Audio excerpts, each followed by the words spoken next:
Su Biblia en el libro de Gálatas, la epístola del apóstol Pablo a los Gálatas, y vamos a leer versículos del 1 al 5. La palabra del Señor nos dice así: Pablo, apóstol, no de parte de hombres ni mediante hombre alguno, sino por medio de Jesucristo y de Dios el Padre, que lo resucitó de entre los muertos, y todos los hermanos que están conmigo, a las iglesias de Galacia. Gracia y paz a ustedes de parte de Dios nuestro Padre y del Señor Jesucristo, que Él mismo se dio por nuestros pecados para librarnos del presente siglo malo, conforme a la voluntad de nuestro Dios y Padre, a quien sea la gloria por los siglos de los siglos. Amén. Padre, te damos gracias por tu palabra, gracias por esta nueva serie que podemos comenzar. Señor, estamos expectantes, el anhelo de nuestro corazón es aprender el corazón del Evangelio. Nuestro deseo es admirar a Cristo, nuestro deseo es comprometernos cada vez más con Él y que Cristo sea formado en nosotros. Te pedimos, Señor, la intervención del Espíritu Santo iluminando nuestro entendimiento, Señor, moviendo nuestro corazón, nuestro intelecto, Señor, educando nuestro intelecto, Señor, y motivando nuestra voluntad de tal manera que vivamos conforme a tu palabra, Señor, todos los días de nuestra vida. Te lo pedimos en el nombre de Jesús. Amén. Pues hoy vamos a comenzar una nueva serie. Estamos regresando al Nuevo Testamento y hoy vamos a comenzar a estudiar esta carta del apóstol Pablo a los Gálatas. Esta carta, juntamente con la carta del apóstol Pablo a los Romanos, es fundamental para la fe cristiana, ya que en ella el apóstol Pablo nos expone y defiende el corazón mismo del Evangelio, que es la justificación por gracia por medio de la fe en Jesucristo. Esta carta contesta a la pregunta: ¿cómo puede una persona estar delante del Dios Santo sin ser condenada? Y puesto que su tema central es la libertad cristiana, la carta a los Gálatas ha sido llamada por algunos la carta magna de la libertad cristiana. El profesor Merrill Tenney dijo acertadamente acerca de esta carta que el cristianismo habría sido una secta judía más de no haberse escrito la carta a los Gálatas. Eso nos habla de la importancia que tiene esta carta para la vida cristiana. Ahora bien, el apóstol Pablo no escribió esta carta a una sola iglesia. La escribió a un conjunto de iglesias. Por eso, si tú observas el versículo 2, dice a las iglesias. Notemos el plural allí, a las iglesias de Galacia. En un mapa podríamos nosotros ver la provincia de Galacia. Ese nombre Galacia proviene del nombre de los pueblos bárbaros que llegaron, invadieron y se establecieron en esa región alrededor del siglo III antes de Cristo, los cuales se llamaban galos o celtas porque provenían de Galia, en lo que actualmente es Francia. Pero en el año 25 antes de Cristo, la región étnica de Galacia fue anexada por los romanos y fue declarada una provincia romana. Pero la provincia romana era mucho más amplia de lo que era la región étnica de Galacia. De tal manera que abarcó toda una parte mucho más grande, y la parte étnica de Galacia quedó incluida dentro de la provincia de Galacia en la parte norte. Y en la parte sur de la provincia de Galacia se encontraban las ciudades más romanizadas de Antioquía de Pisidia, de Iconio, Listra y Derbe. Pablo llegó precisamente a estas ciudades de Antioquía de Pisidia, Iconio, Listra y Derbe con el Evangelio, alrededor del año 47 después de Cristo, y fundó iglesias allí durante su primer viaje misionero. No hay evidencia, sin embargo, de que el apóstol Pablo hubiera llevado el Evangelio a las ciudades del norte de Galacia, a la Galacia étnica. No tenemos evidencia ni bíblica ni histórica de eso. Aún así, hay cristianos que sostienen que el apóstol Pablo escribió esta carta a las iglesias en el norte de Galacia. No tenemos evidencia de que Pablo hubiese fundado iglesias en el norte de Galacia. Pero aún así, hay cristianos que piensan de esta manera, y a esta idea se le conoce como la teoría de la Galacia del norte. Sin embargo, la mayoría de los eruditos concuerdan en que lo más probable es que Pablo escribió esta carta a las iglesias del sur de Galacia. Hay por lo menos 10 argumentos a favor de la teoría que se conoce como la teoría de la Galacia del sur. Así que lo más probable es que la carta a los Gálatas fue escrita a las iglesias de Antioquía de Pisidia, Iconio, Listra y Derbe, poco después de haber terminado el apóstol Pablo su primer viaje misionero alrededor del año 48 a.C. En Hechos capítulo 14, en versículos 26 al 28, nos dice que después de terminar el apóstol Pablo su primer viaje misionero, Pablo y Bernabé se embarcaron para Antioquía, donde habían sido encomendados a la gracia de Dios para la obra que habían cumplido. Y cuando llegaron y reunieron a la iglesia, informaron de todas las cosas que Dios había hecho con ellos y cómo había abierto a los gentiles la puerta de la fe, y se quedaron mucho tiempo con los discípulos. Ahora bien, todo parece indicar que justo en este tiempo en que el apóstol Pablo regresan de su primer viaje misionero a la iglesia que los había enviado como misioneros, la iglesia de Antioquía de Siria, un grupo de supuestos cristianos de Jerusalén fueron a visitar a las iglesias que Pablo había fundado en la provincia de Galacia, al sur. Y no contamos con una explicación explícita, clara, detallada de las enseñanzas de estos supuestos cristianos que estaban trastornando la fe de los cristianos de las iglesias de Galacia.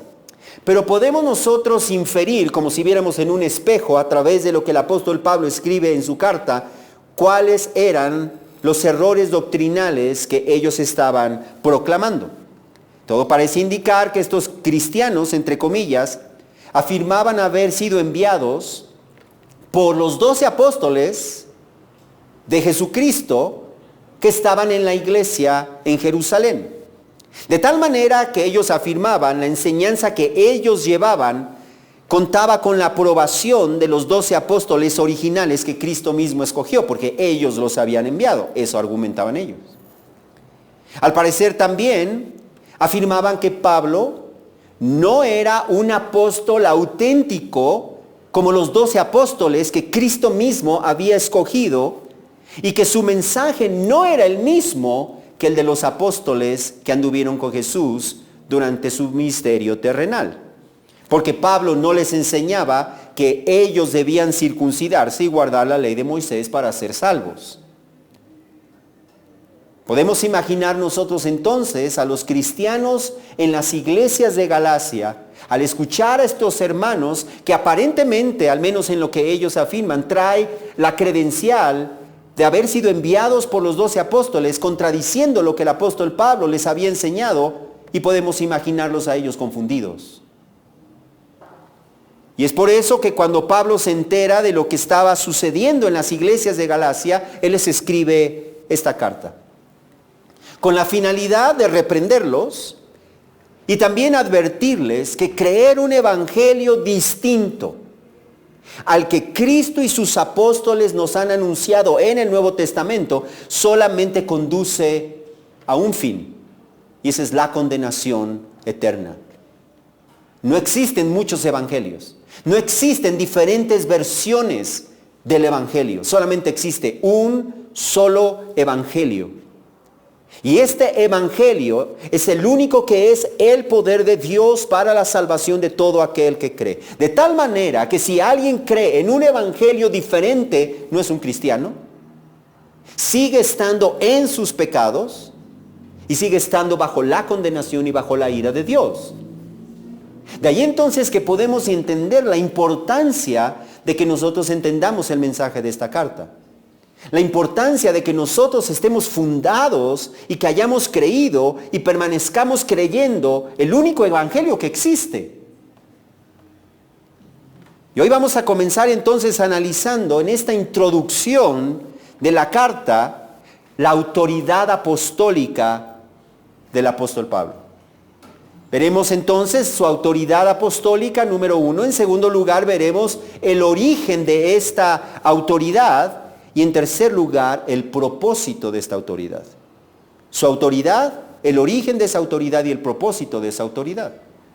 Comenzamos entonces con la autoridad apostólica de Pablo en versículo 1. Nos dice allí, Pablo, apóstol. Hoy en día la palabra apóstol ha perdido su sentido original. Hoy en día la palabra apóstol se ha desvirtuado y se ha trivializado a causa de la gran cantidad de líderes en las iglesias cristianas que se hacen llamar apóstoles, aunque en realidad, como veremos, son falsos apóstoles, apóstoles fraudulentos. La palabra apóstol literalmente significa uno que es enviado. Eso es lo que significa originalmente. Uno que es enviado. Y designaba a una persona que actuaba como representante plenamente autorizada por otra persona. Era su portavoz. Lo que esa persona decía tenía la autoridad de aquel que lo había enviado. En la Biblia la palabra apóstol se usa en dos sentidos principales. En un sentido general y en un sentido específico, técnico. En su sentido general designaba a misioneros, designaba a mensajeros enviados por una iglesia para cumplir con una tarea asignada. Pero esa persona, ese mensajero, ese apóstol en ese sentido general, no tenía autoridad sobre las iglesias. En 2 Corintios 8:23, encontramos allí que el apóstol Pablo se refiere a algunos hermanos como mensajeros de las iglesias y gloria de Cristo. Esa palabra que en nuestra Biblia se traduce como mensajeros es la palabra griega apóstolos. También en Filipenses 2:25 Pablo se refiere a Epafrodito, alguien que vino a atenderlo en sus necesidades, como mi hermano, colaborador y compañero de lucha, quien también es su mensajero y servidor para mis necesidades. Esa palabra mensajero es esa misma palabra griega apóstolos. Esos mensajeros o apóstoles de las iglesias fueron enviados por una iglesia para cumplir con una tarea de servicio, pero no tenían autoridad sobre las iglesias. Pero en un sentido especial, en un sentido restringido, la palabra apóstol también designaba a los 12 apóstoles, a los 12 enviados, autorizados y escogidos personalmente por el Señor Jesucristo durante su ministerio terrenal. De la misma manera se usaba para Matías, que fue aquel que sustituyó a Judas, el que entregó al Señor Jesucristo. Y también se usa para el apóstol Pablo, los cuales fueron llamados después de su resurrección. Estos eran los únicos apóstoles que tenían autoridad sobre las iglesias y que fueron canales de la revelación de la palabra del Señor. El problema de los supuestos apóstoles de hoy en día es que pretenden tener autoridad sobre otras iglesias como si ellos fueran apóstoles en ese sentido restringido como el apóstol Pablo. Pero Dios no les ha dado ninguna autoridad sobre las iglesias. Ellos son falsos apóstoles. Ellos son apóstoles fraudulentos. ¿Cómo lo sabemos? Porque los apóstoles que tenían autoridad sobre las iglesias debían cumplir con 3 requisitos indispensables.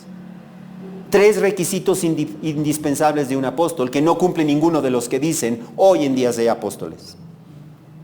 Hechos 1, versículos 21 y 22, nos dice que cuando fue necesario sustituir a Judas Iscariote, uno de los 12, el apóstol Pedro dijo: es necesario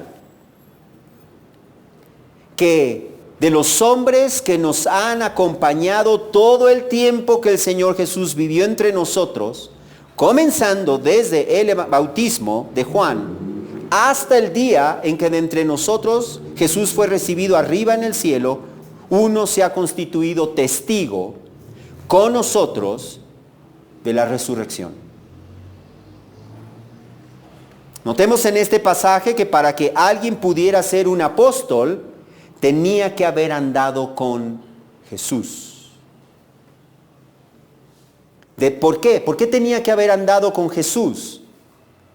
De manera que su doctrina la hubiera aprendido directamente del Señor Jesucristo y no por medio de otros hombres. Tenía que haber visto físicamente al Señor resucitado de tal manera que él pudiera ser un testigo ocular de la resurrección. Y los versículos 24 al 46 nos muestran el tercer requisito. Dice: después de orar, dijeron: tú, Señor, que conoces el corazón de todos, muéstranos a cuál de estos 2 has escogido para ocupar este ministerio y apostolado del cual Judas se desvió para irse al lugar que le correspondía. Echaron suertes y la suerte cayó sobre Matías y fue contado con los 11 apóstoles. Matías entonces había andado con Jesús, había escuchado las enseñanzas de Jesús, al igual que los otros.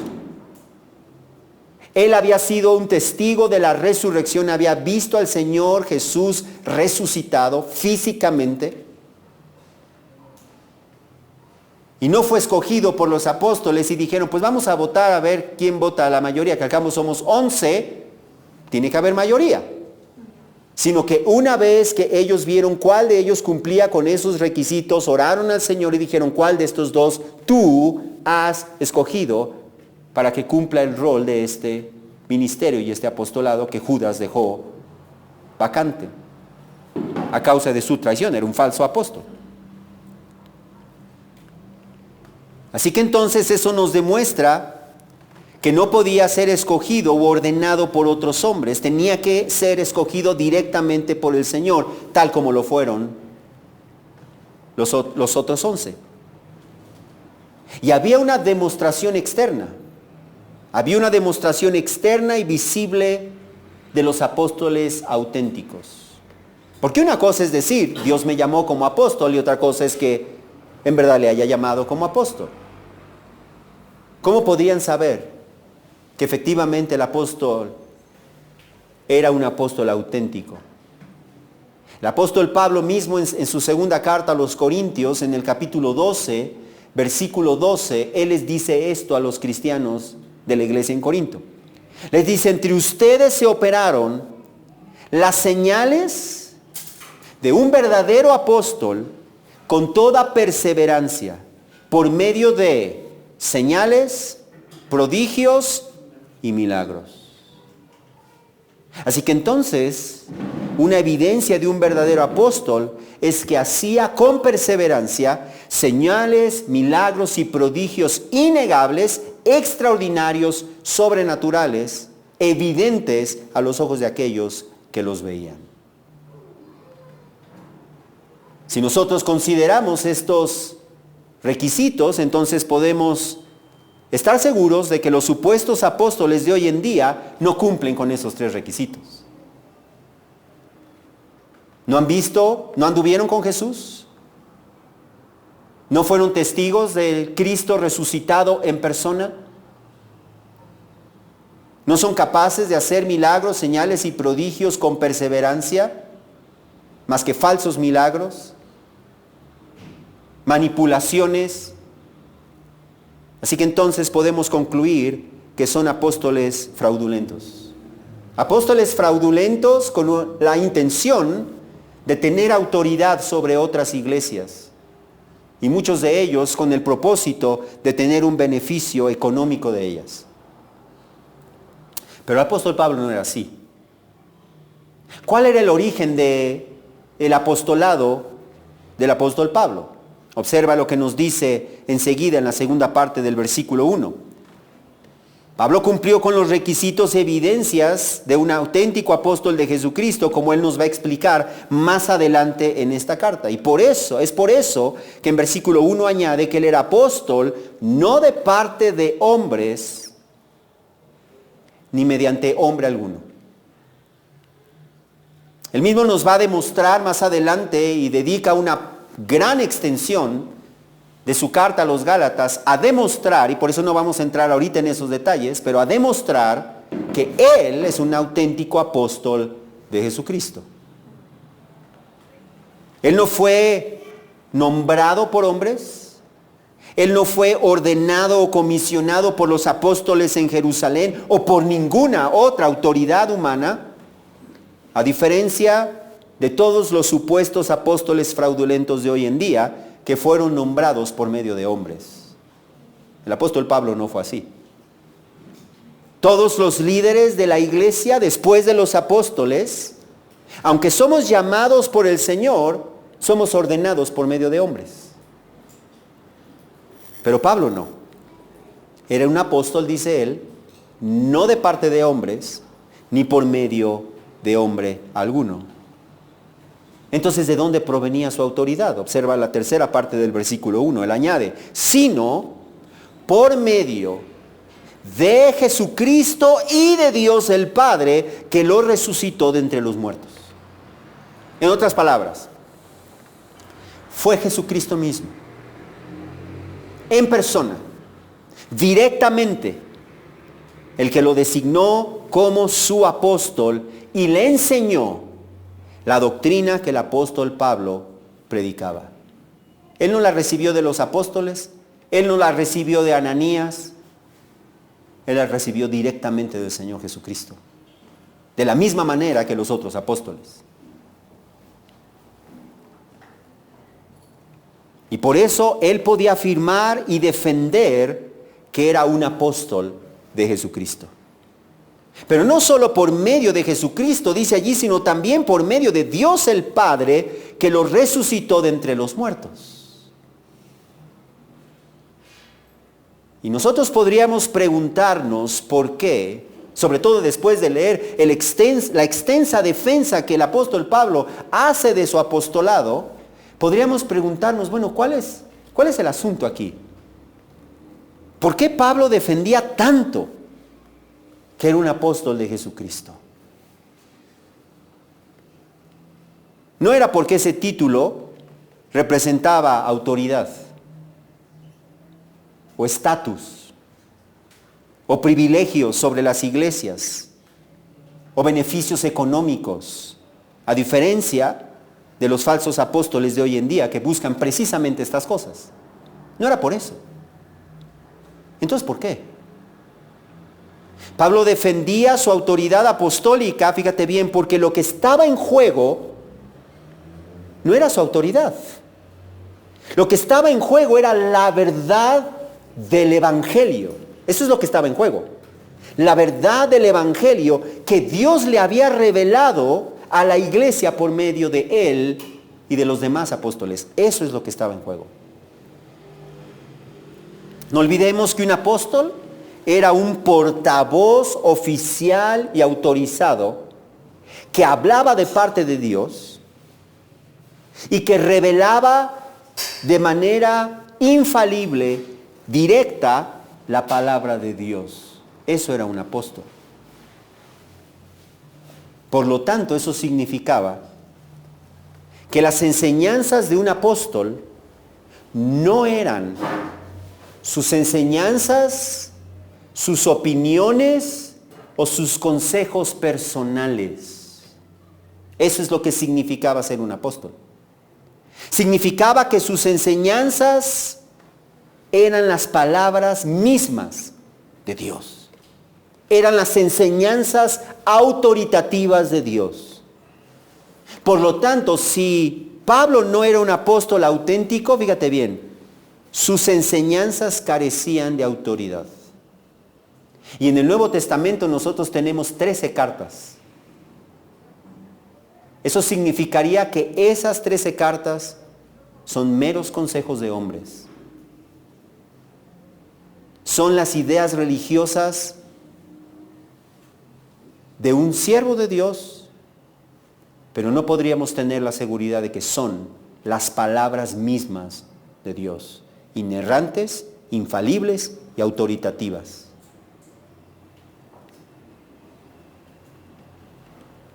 Sus enseñanzas serían como las palabras, las opiniones o los consejos de un simple mortal, de cualquier otro líder en la iglesia. Serían como los consejos que un pastor da a su congregación, pero no tendrían autoridad divina. Pero puesto que Pablo fue un apóstol auténtico de Jesucristo, entonces podemos tener la plena seguridad de que todas sus enseñanzas son la palabra inerrante, infalible, autoritativa de Dios para la iglesia y para nuestra vida. Esa es la importancia. De tal manera que lo que Pablo escribió son escrituras. Son escrituras inspiradas por Dios, exhaladas por Dios. El mismo apóstol Pedro en su segunda carta, capítulo 3, versículo 16, afirma que en las cartas de Pablo hay algunas cosas difíciles de entender, que los ignorantes e inestables tuercen, como también tuercen, observa esto, el resto de las escrituras para su propia destrucción. Observa cómo el apóstol Pedro reconoce que los escritos del apóstol Pablo son escrituras a la par que el Antiguo Testamento. Dice, ellos tuercen estas escrituras de la misma manera que tuercen el resto de las escrituras. Son escrituras. Son la palabra de Dios. Sus mandamientos son los mandamientos de Dios. De tal suerte que obedecer sus palabras es obedecer a Dios mismo. Y desobedecer sus palabras es desobedecer a Dios mismo. Por eso Pablo podía decir en 1 Tesalonicenses 2:13 que cuando los tesalonicenses recibieron la palabra de Dios que oyeron de nosotros, observa esto, la aceptaron no como palabra de hombres, sino como lo que realmente es, la palabra de Dios, la cual actúa, hace su obra en ustedes los que creen. Por eso también en 1 Corintios 14, versículos 37 y 38, el apóstol Pablo afirma lo siguiente: si alguien piensa que es profeta o espiritual, reconozca que lo que les escribo es mandamiento ¿de quién? Del Señor. Pero si alguien no reconoce esto, él no es reconocido. ¿Escuchaste eso? Observa que las enseñanzas de los apóstoles estaban por encima de las palabras, enseñanzas, visiones y revelaciones de los profetas. Por lo tanto, si un profeta, un pastor, un maestro, un predicador exigía obediencia a sus palabras por encima de la palabra de Dios, por encima de las palabras del apóstol Pablo, demostraba ser un falso profeta, un falso maestro, un falso predicador, un falso pastor.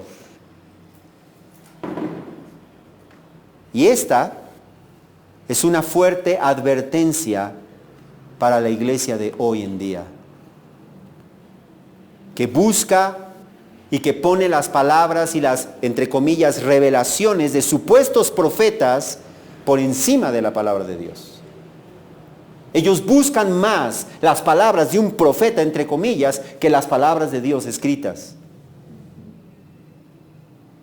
Quienes hacen esto prefieren las simples palabras de hombres que las palabras mismas de Dios. Y ese es el peligro. Obedecen a los hombres antes que a Dios. Siguen a los hombres en lugar de seguir al Señor. Pero los cristianos auténticos nos aferramos a las enseñanzas de los apóstoles que encontramos exclusivamente, y esa palabra es importante, exclusivamente en las páginas de nuestra Biblia. El versículo 2 añade el apóstol Pablo: y todos los hermanos que están conmigo. Observemos el respaldo a su autoridad. Y todos los hermanos que están conmigo. Estos hermanos que estaban con Pablo, al lado de Pablo, no eran los que les dieron la autoridad apostólica. Más bien ellos reconocían esa autoridad apostólica.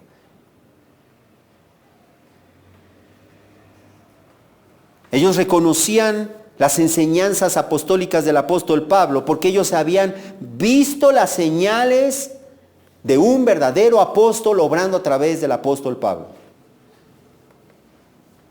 Y estos hermanos no eran solamente los miembros de la iglesia, sino también los líderes de esa iglesia, los cuales habían examinado, como los bereanos, las escrituras para ver que efectivamente las cosas que el apóstol Pablo enseñaba efectivamente eran así, por un lado, y por otro lado habían sido testigos de esas señales de un verdadero apóstol que se hicieron delante de ellos. Y por eso ellos respaldaban a Pablo y seguían sus enseñanzas. ¡Qué diferentes eran esos cristianos a los cristianos ingenuos e ignorantes, crédulos de hoy en día, que siguen a los predicadores por su carisma, por su oratoria, por su fama, por el tamaño de sus ministerios y no por su fidelidad a las Escrituras? Esa fue precisamente la causa, esa fue precisamente la raíz del problema de los cristianos en las iglesias de Galacia. Por eso cuando estos llegaron y dijeron, venimos de los apóstoles, dijeron, pues tienen que decir la verdad. Observa qué ingenuos. Y por eso estaban siendo engañados por los falsos predicadores. Por eso se estaban desviando de la fidelidad a Cristo. Por eso estaban apostatando de la verdad del Evangelio. Y por eso mismo, por su ignorancia y su menosprecio de las Escrituras, hoy en día multitudes de personas están en falsas iglesias cristianas, siguiendo falsas doctrinas, siguiendo a falsos pastores, falsos predicadores, falsos maestros, falsos profetas y falsos apóstoles, y así lo quieren. Muchos cristianos se han vuelto flojos. Muchos cristianos se han vuelto apáticos. Muchos cristianos están tan ocupados en tantas cosas durante la semana que no se dedican a escudriñar las Escrituras, que no se dedican a estudiar las Escrituras, que no se dedican a examinar aquellas cosas en las que son enseñados y simplemente, sin discernimiento, se tragan aún las doctrinas más absurdas, porque no tienen discernimiento, porque no saben distinguir lo verdadero de lo falso, y por eso terminarán en las llamas del infierno. Porque, hermanos, nadie que siga un evangelio falso se salvará de la condenación del fuego eterno. Nadie, ni con las más buenas intenciones. Nadie pueda decir, es que yo no sabía. Es que así me enseñaron. Porque tenemos la palabra profética más segura en nuestras manos. O quizá arrumbada por algún lugar en la casa. Solamente hay un evangelio que tiene el poder para salvar a todo aquel que cree. Y más nos vale que creamos ese único mensaje que hay. Y más nos vale que estamos fundamentados sobre ese único evangelio que salva. Y más nos vale que nos aseguremos que ese es el mensaje que estamos siguiendo, o de otra manera terminaremos en las llamas del infierno. Así que hemos visto la autoridad apostólica de Pablo, hemos visto el origen de esa autoridad apostólica. Número 3, el propósito de su autoridad apostólica. La segunda parte del versículo 2 nos dice que Pablo estaba dirigiendo esta carta a las iglesias de Galacia, que como ya vimos es más probable que se refiera a las iglesias que estaban en el sur, en Antioquía de Pisidia, Listra, Iconio, Derbe, a los cuales Pablo saluda en versículo 3 diciendo: gracia y paz a ustedes de parte de Dios nuestro Padre y del Señor Jesucristo.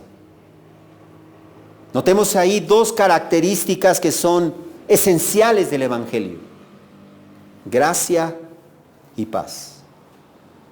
Así lo saluda, gracia y paz. En primer lugar, porque es solamente y exclusivamente por la gracia de Dios que nosotros hemos llegado a la salvación.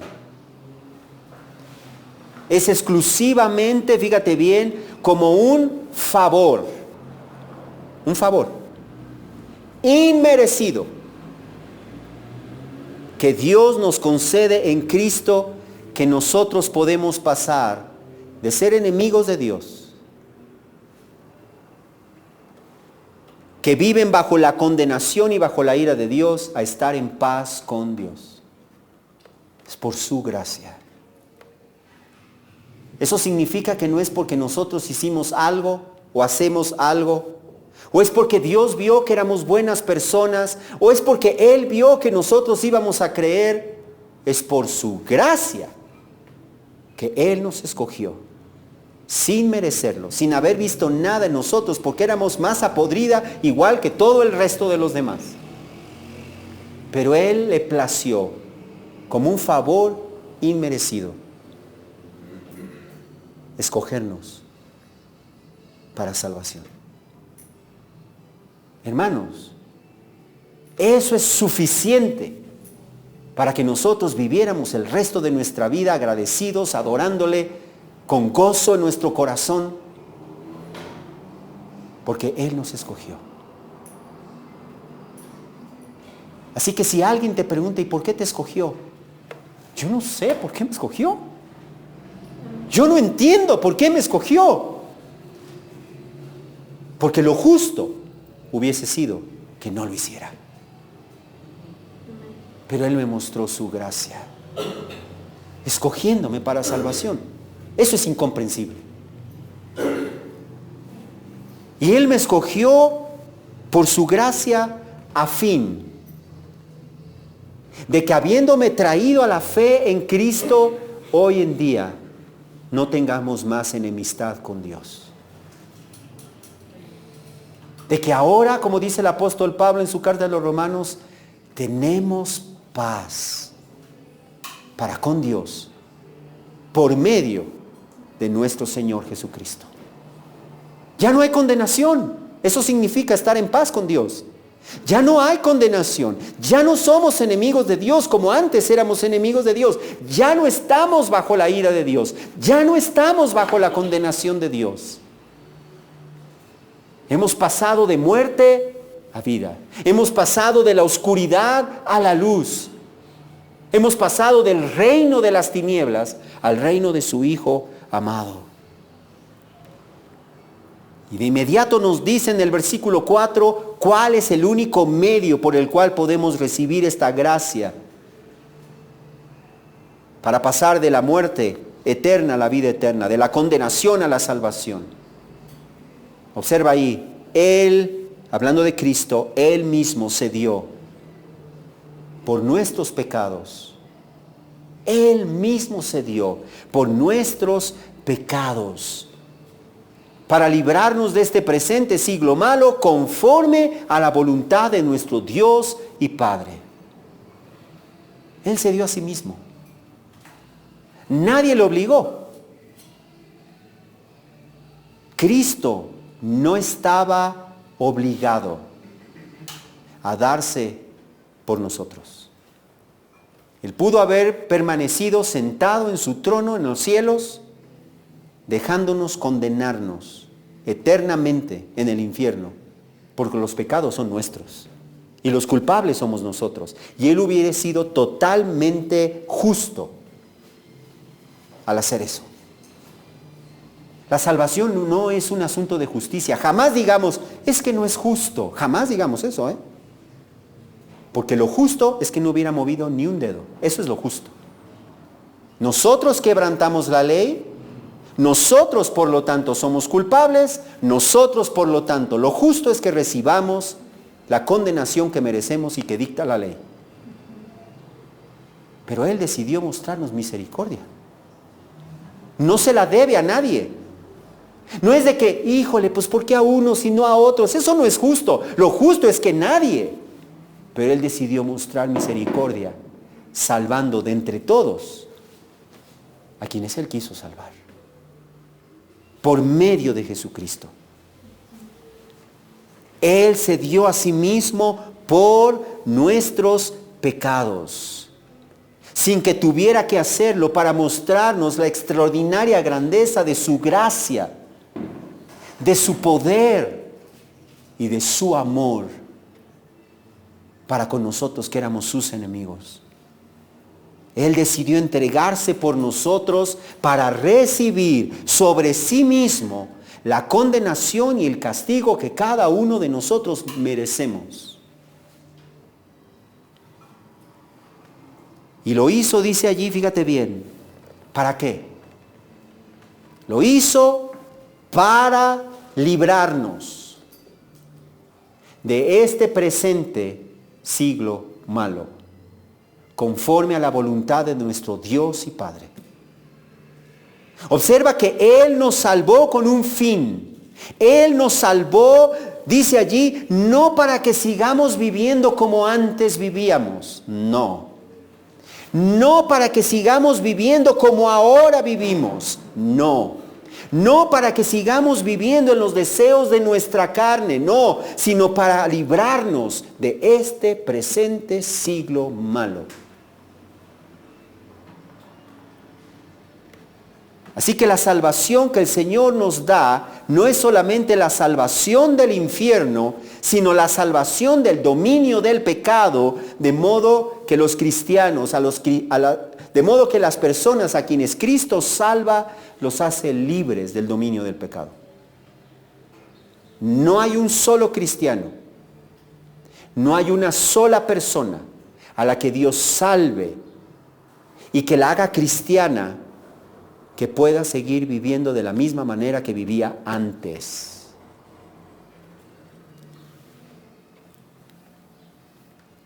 Por lo tanto, aquellos a quienes Cristo salva, aquellos a quienes Cristo ya ha salvado, no seguiremos viviendo conforme a la voluntad de Satanás. El espíritu que ahora opera en los hijos de desobediencia. ¿Escuchaste eso? Eso dice la Biblia en Efesios. Aquellos que viven en desobediencia a lo que Dios dice en su palabra y ese es su estilo de vida, no son hijos de Dios. No nos engañemos ni engañemos a las personas.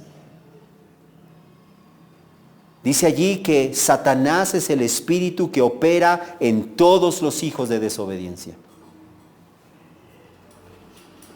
De tal manera que aquellos a quienes Cristo salva ya no pensarán como el mundo piensa, ya no hablarán como el mundo habla, ya no vivirán como el mundo vive. Aquellos a los que Cristo salva ya no amarán lo que el mundo ama, ya no tendrán las prioridades que el mundo tiene. Sus matrimonios no serán como los de la gente de este mundo. Si Cristo te ha salvado, tu matrimonio no puede ser como las de las personas de este mundo. Cristo nos salvó, dice allí, para que seamos salvos y seamos libres de la contaminación de este mundo, de la filosofía de este mundo, de la manera de vivir y de pensar de este mundo. Él nos ha hecho libres para que nos dediquemos a vivir para Dios. Para que nos dediquemos a vivir en obediencia a Dios, aún de manera imperfecta, pero de una manera creciente, de una manera constante. Él nos salvó, dice allí, para librarnos de este presente siglo malo. Entonces no podemos seguir viviendo. Si somos cristianos, no podemos seguir viviendo como vive este presente siglo malo. O de otra manera, significa que Dios no te ha salvado y que necesitas venir a la fe en Cristo y necesitas clamar a Él por su perdón y su salvación.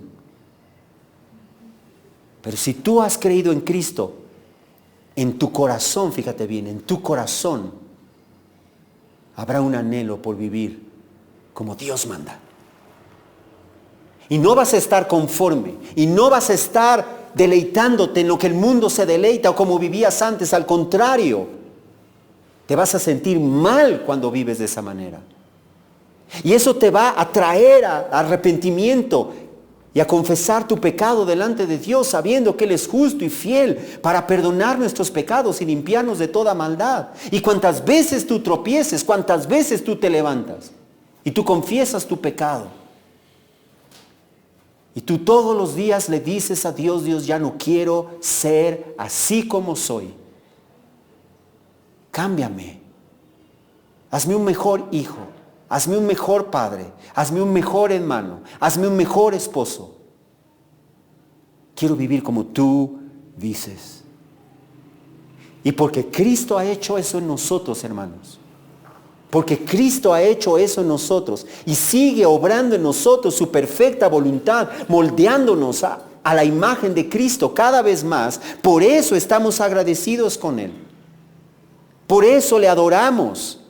Y por eso podemos decir desde lo profundo de nuestro corazón, como el apóstol Pablo dice en el versículo 5, que a Jesucristo y a Dios nuestro Padre sea la gloria por los siglos de los siglos. Amén. Vamos a orar. Padre, gracias. Gracias por salvarnos. Gracias por rescatarnos. Gracias, Jesucristo, porque tú te entregaste a ti mismo, pagando el castigo para librarnos de este presente siglo malo. Gracias porque hoy podemos llamarte nuestro Dios y Padre, porque Cristo murió por nosotros. Gracias, Señor, porque nosotros podemos estar seguros de nuestra salvación, porque hemos creído en aquel que tú resucitaste de entre los muertos. Gracias, Señor. Que nuestra vida sea una adoración para ti. Que no sigamos viviendo como antes, ni sigamos viviendo como ahora, sino que todos los días, Señor, nuestro compromiso sea vivir para aquel que murió y resucitó por nosotros. Ayúdanos, Espíritu Santo, a vivir de esta manera, de una manera que sea agradable a ti. Te lo pedimos en el nombre de Jesús. Amén.